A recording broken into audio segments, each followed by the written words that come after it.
ada satu catatan menarik yang disampaikan oleh satu alim di antara ulama bernama Syekh Ja'far bin Muhammad Al-Mustaghfiri, dan menuliskan catatan ini dalam kitab beliau bernama Fadailul Quran yang diterbitkan di Darul Kutub Beirut di Libanon di halaman ke-216.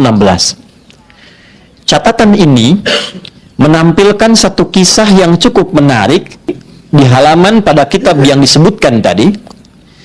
Didapatkan seorang sahabat utama bernama Mu'adz bin Jabal radhiyallahu ta'ala anhu, yang kelak akan menjadi sosok sahabat mulia yang istimewa di antara periwayat wahyu, di antara tokoh utama yang banyak meriwayatkan hadis-hadis Nabi Muhammad sallallahu alaihi wasallam, khususnya terkait dengan peningkatan takwa kepada Allah Subhanahu wa taala.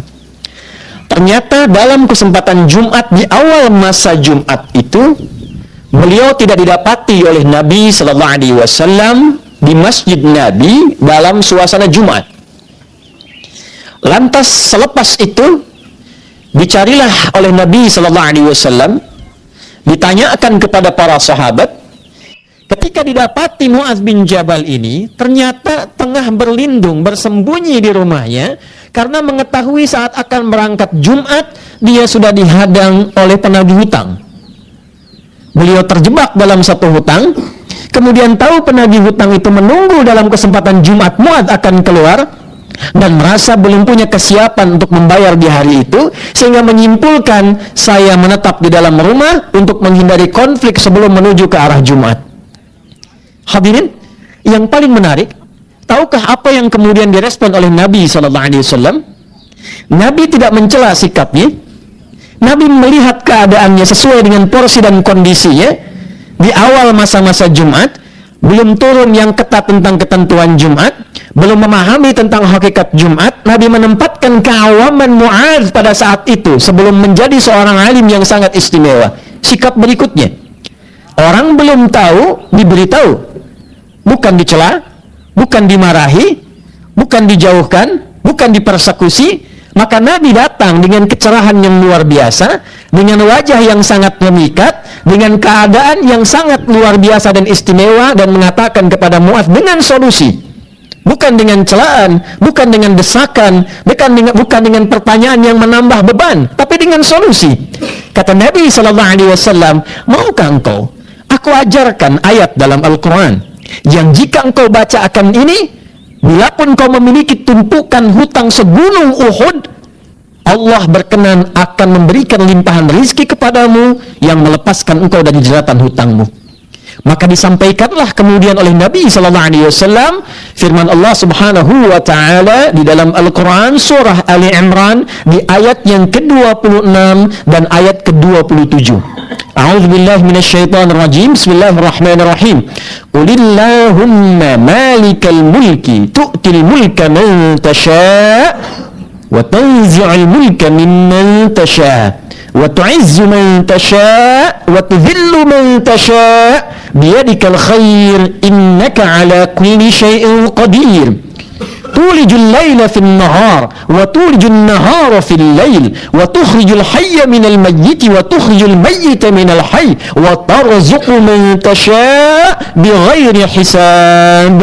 Nabi ajarkan doa di penutup ayat itu dengan mengatakan, Ya Rahmanad dunya wal akhirah wa rahimahuma tarhamu man tasha' aw tu'ti man tasha' wa tamna'u mimman tasha'. Allahumma arhamni rahmatan tughnini bi rahmatika an rahmati man siwak. Dalam riwayat lain, aqdi daini. Ya Allah, dengan semua kandungan yang tercantum di dua ayat ini, keluasan rahmatmu yang meliputi seluruh semesta, khususnya langit dan bumi, maka dengan rahmatmu yang menguasai segala hal, anugerahkan dengan limpahan rahmat itu kemampuan kepada hamba untuk melunasi hutang-hutang hamba. Kemampuan kepada hamba. Dia tidak minta uang turun dari langit. Dia tidak minta dinar dan dirham turun dari langit. Dia diajarkan oleh Nabi minta kepada Allah Subhanahu wa taala kemampuan untuk melunasi utang-utang yang terjerat dengan itu dalam kehidupan hariannya. Hadirin, satu kisah. Nanti kita akan simpulkan di akhir bahwa setelah kejadian itu Mu'adz bertawakal kepada Allah, berikhtiar menjemput makna ayat tadi, dan kemudian mendapatkan rizki yang diinginkan, yang bahkan bukan hanya melunasi utangnya, tapi mengangkat derajatnya di sisi Allah Subhanahu wa ta'ala, sehingga menjadi tokoh yang kita kenal sampai detik ini. Hadirin, di sisi yang berbeda, kisah ini didokumentasikan oleh Imam Abu Daud dalam sunannya, nomor hadis 1555, yang kelak kemudian diriwayatkan sampai kepada kita melalui tokoh utama. Bila tadi sahabat Mu'adz bin Jabal, sekarang berpindah kepada sosok namanya Abu Umamah. Abu Umamah satu ketika datang ke masjid, seperti keadaan kita sekarang. Dia duduk di satu bagian di masjid, wajahnya begitu muram, keadaannya lesu. Datang Nabi SAW. Ini pelajaran penting sekali terkait dengan ekspresi yang kita tampilkan dalam kehidupan. Nabi itu melihat orang akan sesuai dengan keadaan yang dibutuhkan orang itu, dan melihat wajah itu orang punya harapan. Gimana caranya orang punya persoalan, melihat wajah kita itu tidak menambah beban, dan dia mendapatkan harapan, walaupun belum tentu apa yang didapatkan dari orang itu menjadi solusi.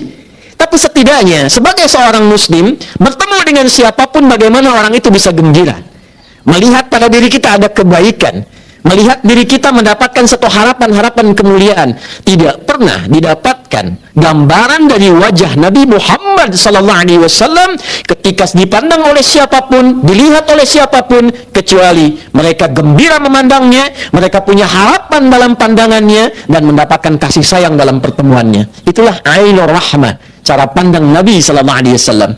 Datang dengan senyuman, bertanya Nabi, apa gerangan yang membuat engkau begitu tertekan, sehingga keadaan dirimu begitu layu dan seakan kehilangan harapan? Dia berkata, ya Rasulullah, au bima ma'na, saya tertekan dengan keadaan hutang yang mendera saya saat ini, penuh dengan tekanan. Saya datang ke masjid untuk mengadu. Maka apa yang Nabi sampaikan? Maukah engkau aku ajarkan satu doa? Hadirin, bisa Nabi mengeluarkan dari sakunya untuk mengatakan, pergi, bawa ini, lunasi utangmu. Tapi apa yang Nabi ajarkan yang lebih istimewa daripada itu? Nabi tidak memberikan ikannya, Nabi memberikan kailnya. Yang kail itu bukan sekedar menjadikan ia tertancap di dalamnya, tapi menautkan dirinya dengan ikhtiar, dengan jalan tawakal kepada Allah Subhanahu wa ta'ala. Maka hal pertama yang diajarkan oleh Nabi yang menarik, Nabi katakan, kul, bacalah ini, Allahumma inni a'udzubika minal hammi wal hazani wa a'udzubika. Ini bagian yang kedua yang sangat menarik, saudara. Bagian kedua yang sangat menarik, bukan hanya satu part, dua part, sampai kepada tiga bagian part. Allahumma inni a'udzubika minal hammi wal hazani wa a'udzubika minal ajzi wal kasali wa'udzubika minal jubni wal bukhli, baru yang terakhir, part akhirnya, wa'udzubika min ghalabati daini wa qahri rijal. Ya Allah, hamba menautkan kebutuhan hamba kepadamu, yang dengan itu hamba ingin berikhtiar mengentaskan kesulitan hamba dan menghilangkan tekanan dari utang yang mendera. Hamba mohon ya Allah, lindungi hamba dan jauhkan hamba, yang pertama, minal hammi wal hazani, dari kegelisahan yang membuat hamba meratap dalam hidup dan larut dalam kesedihan. Ternyata saudara, yang diajarkan oleh Nabi, permintaan yang pertama itu bukan limpahan hartanya, bukan uangnya, bukan materi untuk melunasi utangnya. Ada yang lebih penting daripada itu, kemampuan kita berikhtiar untuk menjemput anugerah Allah dari rizki itu. Jika datang kesedihan, jika larut dalam ratapan, tidak pernah muncul kemudian kemampuan yang tangguh itu. Jadi hal pertama yang diajarkan oleh Nabi, apapun yang menimpa kita, yang terjadi dalam kehidupan kita, bila Allah telah tetapkan, hadapi. Allah telah anugerahkan pada kita kemampuan yang istimewa untuk menghadapi segala apapun. Namun terkadang dengan pesimisme, dengan kesedihan, hazan, dengan ratapan, tugas apapun, walaupun Anda punya kemampuan, tapi Anda dirundung oleh pesimisme yang mendalam, sekecil apapun tugas tidak akan pernah bisa diselesaikan. Maka yang pertama Nabi mengajarkan, ini bukan masalah utangnya, ini masalah mentalmu, kata Nabi. Tapi disampaikan dengan bahasa yang lembut, jauhkan diri dari sikap pesimis. Engkau akan tahu Allah Tuhan yang maha luas, Allah Tuhan yang pemberi, dititipkan padamu kemampuan yang luar biasa, didesain dengan ketentuan yang sangat luar biasa. Tapi kalau engkaunya pesimis, mentalmu jatuh dalam ratapan, jatuh dalam kesedihan, jangankan yang besar, hal kecil pun tidak akan pernah engkau bisa tuntaskan.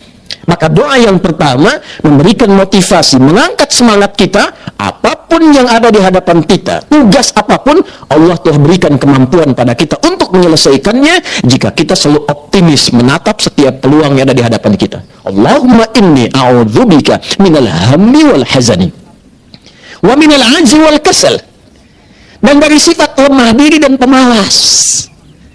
Hadirin yang kedua, ini ada pekerjaan, kerjakannya, aduh malas nih, wah capek kayaknya nih, wah ini suasana yang nggak memungkinkan. Sikap semacam itu tidak menyelesaikan masalah.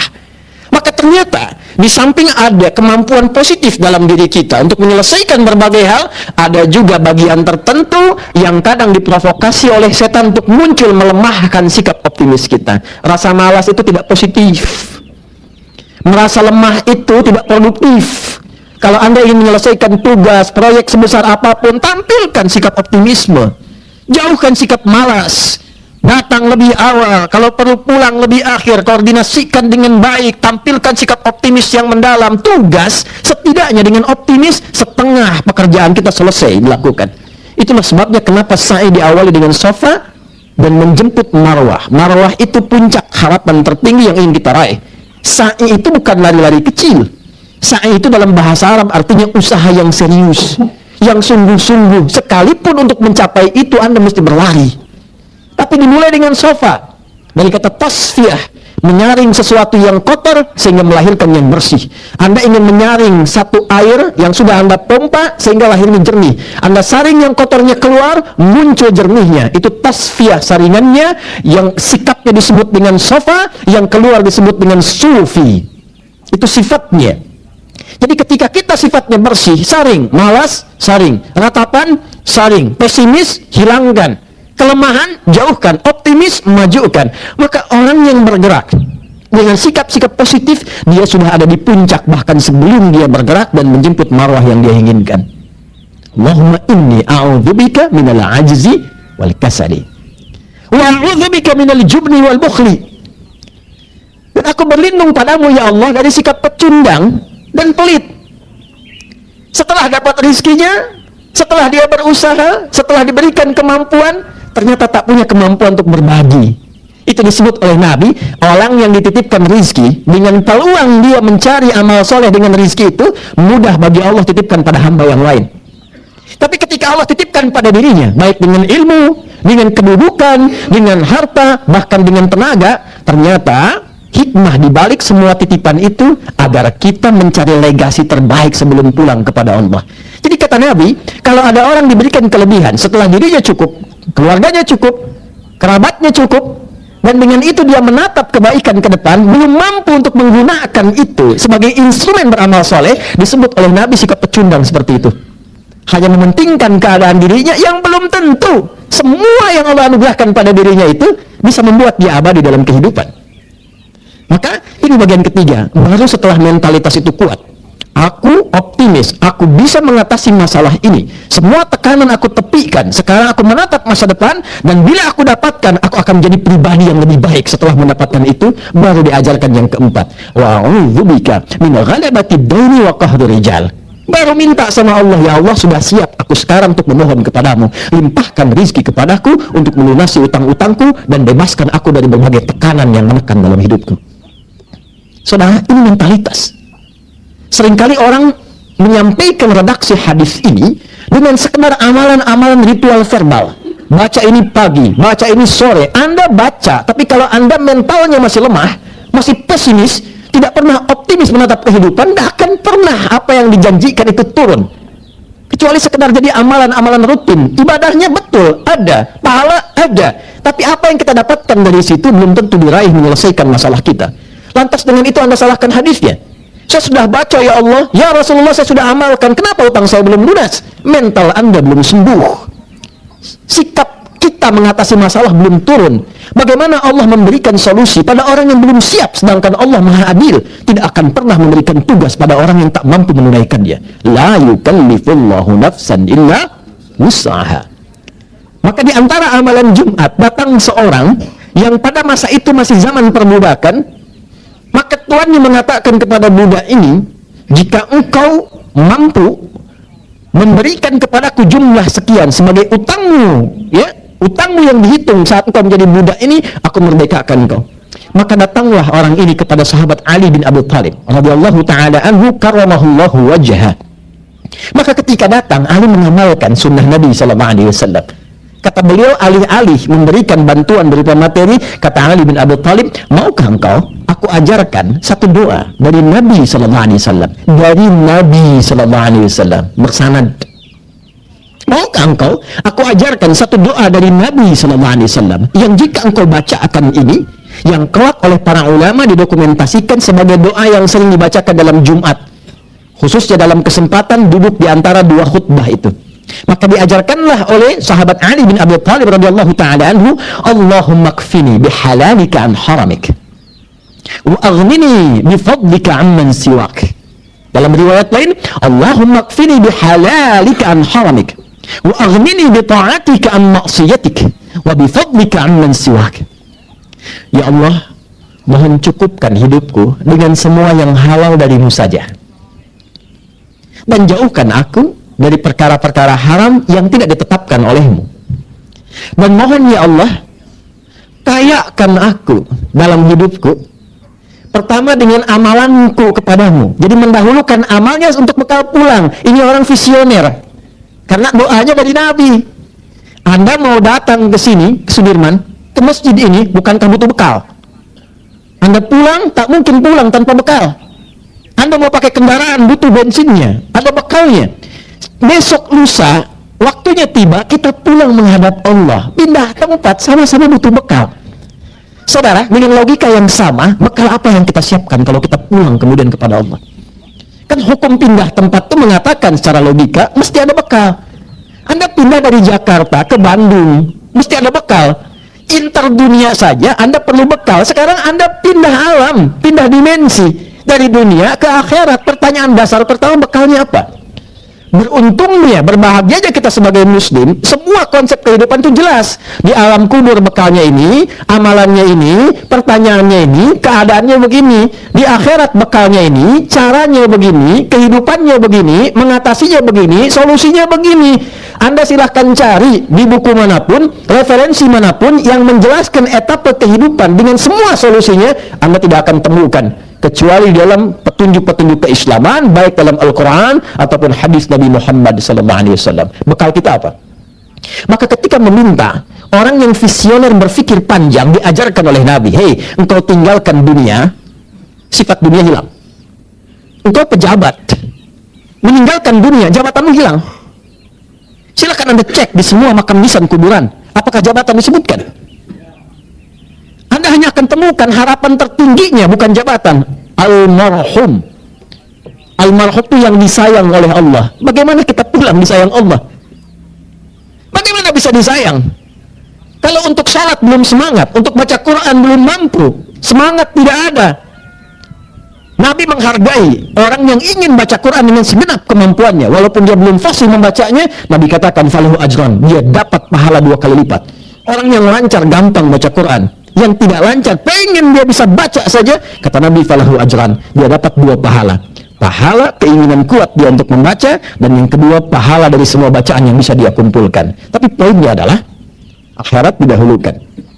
Bita'atika an maksiatika, Allah berikan hamba kemampuan untuk menaatimu, taat kepadamu dalam sholat, taat kepadamu dalam pekerjaan, taat kepadamu di rumah tangga, dan jauhkan hamba dari segala peluang-peluang dan potensi maksiat. Baru yang ketiga, bifadlika amman siwak, ya Allah anugerahkan hamba darimu rizki yang terbaik, yang paling utama, dan bukan dari sisi lain yang tidak engkau tetapkan. Ketika semua jalan buntu di dunia, serahkan semua urusan kepada Allah untuk memberikan yang terbaik dalam kehidupan kita. Makanya sahabat sering datangnya ke masjid. Minimal apa? Minimal hatinya tenang dulu. Minimal tenang dulu. Jadi ketika hati tenang, hati tentram, pikiran kita jernih. Saudara, jiwa yang tenang melahirkan pikiran yang cemerlang. Anda punya masalah, kita punya masjid. Di gedung ini bahkan disediakan masjid. Datang, turun ke lantai 3, ambil wudhu, sholat 2 rakaat. Walaupun solusi belum datang, ketenangan itu muncul. Boleh jadi masalah tidak selesai. Bukan Anda kurang hebat, bukan Anda kurang mampu, Anda kurang tenang. Itu yang kita butuhkan.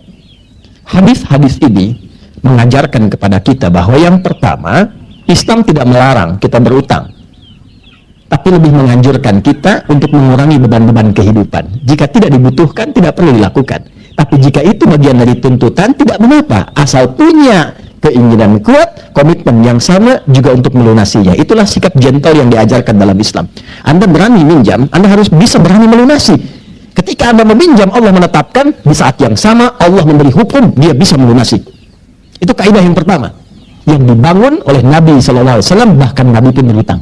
Nabi pernah berutang dalam bisnisnya, Nabi pernah ditagih bahkan dalam keadaan yang kasar, dan Nabi dengan gentle mengatakan, oh ya, aku punya utang, aku lunasi. Mudah bagi Nabi memohon kepada Allah dan langsung hadir rezeki. Tapi kenapa diizinkan dengan skenario demikian untuk memberi contoh pada umatnya? Tidak salah dalam keadaan kita butuh, kita meminjam, tapi juga kita harus optimis untuk melunasi kewajiban kita seperti kita berani dalam meminjam. Yang kedua, perbaiki mentalitas. Jadikan setiap apapun dalam pekerjaan kita memiliki rasa optimis dalam diri kita yang paling dalam, bahwa ini sepanjang dihadapkan pada saya, bisa saya selesaikan. Ada solusinya, bisa dituntaskan, dan kesedihan itu mungkin datang. Tantangan itu pasti, tapi dihadirkan oleh Allah bukan untuk membuat kita lemah dan pesimis. Tantangan didatangkan kepada kita untuk menguji apakah kita masih serius untuk bisa mewujudkan mimpi-mimpi yang telah kita tenun dari proyek-proyek kehidupan yang telah kita siapkan. Dari mana kita ketahui itu? Sebagai penutup, Al-Quran surah ketiga Ali Imran di ayat 142. Am hasibtum an tadkhulul jannata walamma ya'lamillahu alladhina jahadu minkum wa ya'lamas sabirin. Apa Anda duga begitu mudah meraih kesuksesan? Di dunia pekerjaan Anda ingin sukses? Di akhirat pengen sukses? Semudah membalikan telapak tangan? Tidak. Kata Allah, walamma ya'lamillahu alladhina jahadu minkum wa ya'lamas sabirin. Sementara belum diketahui pada dirimu kesungguhan engkau untuk mengatasi berbagai ujian kehidupan, untuk menguji engkau apakah serius ingin mencapai kesuksesan itu. Maka jahadu dia turunan dari 3 kata. Ijtihad, kesungguhan dalam merencanakan. 2, jihad, kesungguhan dalam mengeksekusi di lapangan. Yang ketiga adalah mujahadah, kesungguhan dalam mengatasi gejolak hati. Jika Anda punya proyek, rumuskan dengan benar. Siapkan konsepnya dengan baik, yang terukur, yang runtut, yang sistematis. Setelah itu jangan cuma jadi konseptor, turun ke lapangan, lihat proyeknya, pastikan dengan baik. Tapi ingat, bisa terjadi di lapangan, singgungan itu bukan masalah fisik, bukan masalah pikiran, tapi kadang datang masalah hati, masalah iri hati, masalah saling kemudian ria, masalah kemudian saling mengisi, kadang-kadang muncul dendam dan sebagainya. Nah, kata Allah, kalau ingin sukses, atasi juga itu. Maka satukan jadi bagian keluarga. Anda bekerja satu tempat, jadikan semua keluarga. Jika sudah berkeluarga, maka saling mendukung, saling mensupport, membawa kebahagiaan bersama, dan dengan itulah kita diajarkan dalam Islam ketinggian bersikap sebagai ibadah tertinggi kita kepada Allah Subhanahu wa taala. Barakallahu li wa lakum fil Qur'anil azim wa nafa'ani wa iyyakum bima fihi minal ayati wa dzikril hakim wa taqabbala minni wa minkum tilawatahu innahu huwas samiul alim. Ud'ullaha yastajib lana wa lakum jami'an. Allahumma nahmaduka hamdan syakirin, hamdan da'imin, hamdan yuwafi ni'amahu wa yukafi'u mazidah. Ya Rabbana lakal hamdu wa lakal syukru kama yanbaghi li jalali wajhikal karim wa li'azimi sultanik. Allahumma ighfir lil muslimina wal muslimat wal mu'minina wal mu'minat al ahya'i minna wal amwat innaka sami'un qaribun mujibud da'awat wa ya qadiyal hajat. Rabbana la tada' lana fi maqamina hadha wa fi kulli maqamin dhanban illa ghafartah. Ya Allah, jika ada hambamu di di dalam suasana Jumat ini datang membawa dosa, jangan biarkan ia meninggalkan Jumat ini kecuali Engkau ampuni seluruh dosa-dosanya. Wala hamman illa farajtah, ya Allah, jika ada hamba-Mu siapapun yang datang ke Jumat ini dengan kegelisahan di hatinya, maka mohon jangan biarkan ia meninggalkan Jumat ini kecuali Engkau telah tenangkan keadaan jiwanya. Wala bainan illa qadaitah, jika ada satu di antara kami, ya Allah, yang datang membawa kegelisahan dengan limpahan utang piutang pada beban hidupnya, maka mohon dengan keberkahan Jumat ini anugerahkan rezeki kepadanya untuk melunasi utang-utangnya. Wala asiran illa yasartah, jika ada yang diuji dengan kesulitan di pekerjaan, di rumah tangganya, kehidupan sosialnya, maka mohon ya Allah dengan rahmat-Mu ringankan dan hilangkan seluruh kesulitannya. Wala maridan illa syafaitah, jika ada di antara kami yang diuji dengan penyakit seberat apapun, maka mohon angkat dan sembuhkan seluruh penyakitnya. Allahumma ati anfusana taqwaha wa zakkiha anta khairu man zakkaha anta waliyuha maulaha. Ya Allah, mohon bersihkan keadaan hati kami dari sifat iri hati, sifat dengki, jadikan dan isikan bagian dari dalam hati kami dengan takwa dan sifat-sifat kebaikan yang menyatukan kami dalam rahmat-Mu. Allahumma khfad biladana Indonesia waj'alha baldatan thayyibatan wa anta tardaha. Ya Allah, mohon jaga, lindungi, berkahi negara kami Indonesia yang kami cintai ini, dan jadikan Indonesia, ya Allah, negeri yang berkah, yang baik, yang terlindungi dari berbagai perbuatan yang tidak Engkau ridai. Allahumma khfad ya Allah ru'asa'aha waj'alhum adilin, ya Allah, waj'alhum udala liyukhaffif hisabahum yaumal qiyamah. Ya Allah, mohon jaga, sehatkan, berkahi para pemimpin kami di semua aspek pemerintahan. Ya Allah, berikan hidayah kepada mereka, berikan kebaikan pada keluarga mereka, dan mohon ya Allah, jadikan mereka figur-figur yang adil dalam kepemimpinan untuk meringankan hisab mereka di hari kiamat kelak, ya Arhamar Rahimin. Allahumma khfad ulama'ana waj'alhum mukhlasina lakad-din. Ya Allah, mohon jaga dan lindungi para ulama kami, jadikan mereka ulama-ulama yang rabbani, yang ikhlas, yang mencerahkan, membimbing masyarakat, menjauhkan dari perpecahan, ya Arhamar Rahimin. Allahumma barik ya Allah hadhihi syarikah wa barik hadzal makan wa barik hadzal masjid, ya Arhamar Rahimin tamaman mubarakah. Ya Allah, berkahi tempat ini, berkahi masjid ini, berkahi gedung ini, jangan biarkan ada satu tempat bagian di tempat ini yang berbuat perbuatan maksiat yang tidak Engkau ridai. Rabbana barik ailatana kullaha, ya Arhamar Rahimin. Ya Allah, anugerahkan keberkahan kepada semua keluarga dan jamaah yang menunaikan Jumat di tempat ini. Berkahi keluarganya, istrinya, anaknya, ibunya, baik yang telah wafat ataupun yang sedang hadir di sekitar mereka, ya Arhamar Rahimin. Rabbana atina fid dunya hasanah wa fil akhirati hasanah wa qina adzaban nar. Allahumma bifadlika subhana rabbika rabbil izzati amma yasifun wa salamun alal mursalin wa akhiru da'wana subhanaka Allahumma rabbana wa bihamdika nashhadu an la ilaha illa anta nastaghfiruka wa natubu ilaik walhamdulillahi rabbil alamin. Ibadallah, inna Allaha ya'muru bil 'adli wal ihsan wa ita'i dzil qurba wa yanha 'anil fahsya'i wal munkari wal baghi ya'izukum la'allakum tadhakkarun wa la dzikrullahi akbar wallahu ya'lamu ma tasna'un. Aqimus shalah yarhamukumullah.